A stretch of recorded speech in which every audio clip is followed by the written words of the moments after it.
Now, for more on the Spring Festival travel rush in China, let's cross live to our reporters Bi Ran and Chen Tong. They're standing by in Beijing and Shanghai. Let me start with you, Bi Ran. If my guess is correct, you are now standing by at a very busy transport hub. Tell us more about the passenger flow right now.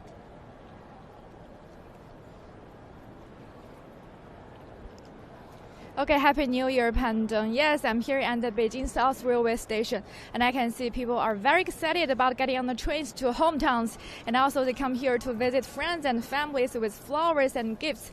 You know, today is the peak day of the Spring Festival travel rush, also known as Chunyun, which is the world's largest human migration.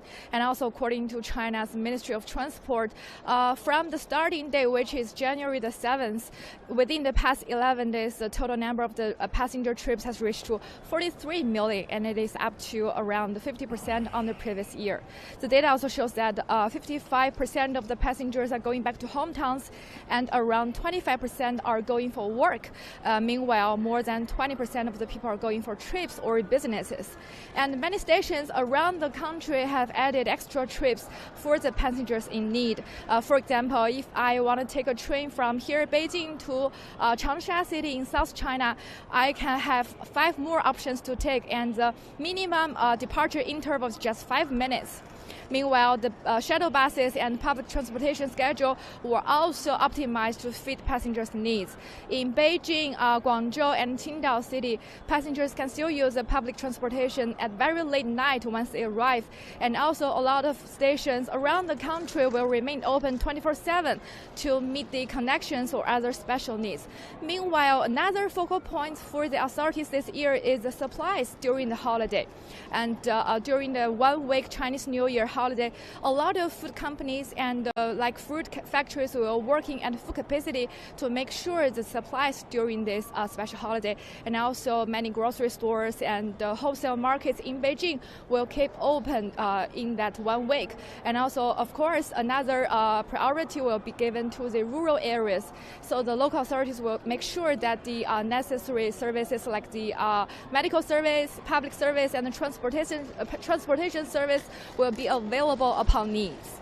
Back to you, Pan Deng. Thank you very much, our reporter Bi Ran in Beijing. Now let's go to Shanghai. Chen Tong, how's the city looking like?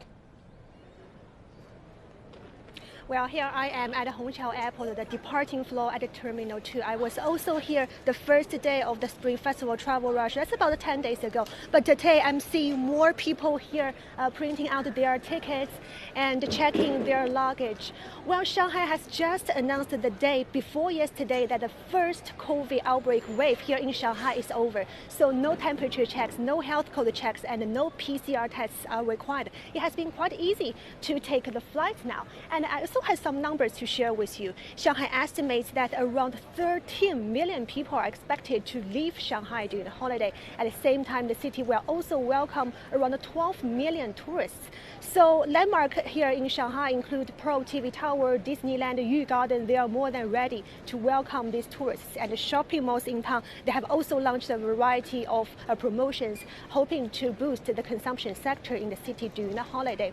Well, the travel peak is actually expected to fall tomorrow. That's the day before the New Year Eve. And tomorrow, around 650,000 people are expected to leave Shanghai. And the total figure this year will actually be a 20% increase from last year. So definitely this year, there will be more people back their home to enjoy the family time, to welcome the arrival of the Year of the Rabbit. Back to you, Pan Deng.